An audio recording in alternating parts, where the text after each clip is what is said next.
বাবা, আমরা এখানেই থাকবো। আমরা কোথাও যাব না। কিছু একটা ব্যবস্থা আমি করব।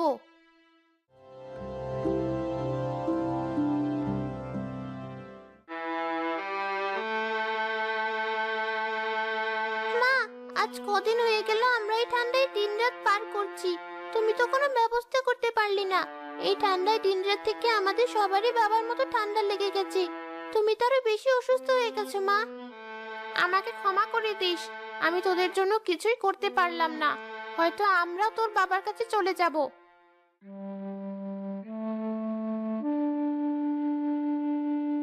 সেই রাতের অতিরিক্ত ঠান্ডায় আমি আর আমার দুই ছেলে মেয়ে মারা যাই, কিন্তু আমাদের আত্মা এখান থেকে মুক্তি পায়নি। অতিরিক্ত কষ্টে আমরা এখানেই আটকে আছি। আমি সব ব্যবস্থা করব তোমাদের জন্য, কোনো চিন্তা করো না তোমরা। আমি আসি।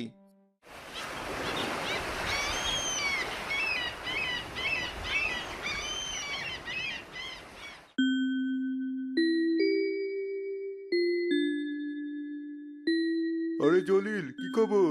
কালই তোমার কথা বলছিলাম। তালুকদার মশাই, আপনাকে আমার কিছু কথা বলার ছিল। বেশ তো, বলো কি বলবে। আপনি যে গাছটা বিক্রি করেছেন, সেই গাছে একটা অসহায় পেতনি আর তার ছেলে মেয়ে থাকে। ওই গাছ কোনোভাবে কাটা যাবে না। ওকে গাছের টাকা ফিরিয়ে দিন। কিন্তু আমি একটা দরকারের জন্য গাছটি বিক্রি করেছিলাম, সে টাকাও আমার খরচ হয়ে গেছে। বেশ তো, এই নিন টাকা। ওই কাঠুরেকে টাকা ফেরত দিন। আর আজ থেকে ওই গাছ আমার। আমি ওটা কিনে নিলাম। ঠিক আছে। বোন, আমি ওই গাছ কিনে নিয়েছি। তুমি এখন নিশ্চিন্তে ওই গাছে থাকতে পারো। তুমি আমার ভাইয়ের কাজই করেছো। আমার মন এবার শান্ত হয়েছে। আমার এই জীবন থেকে এবার মুক্তি পাওয়ার ইচ্ছে করেছে। সেই ব্যবস্থা আমি করে ফেলেছি। তোমাদের রুহের শান্তির জন্য আর যা যা করা দরকার সবই আমি করেছি। কালই হবে তা।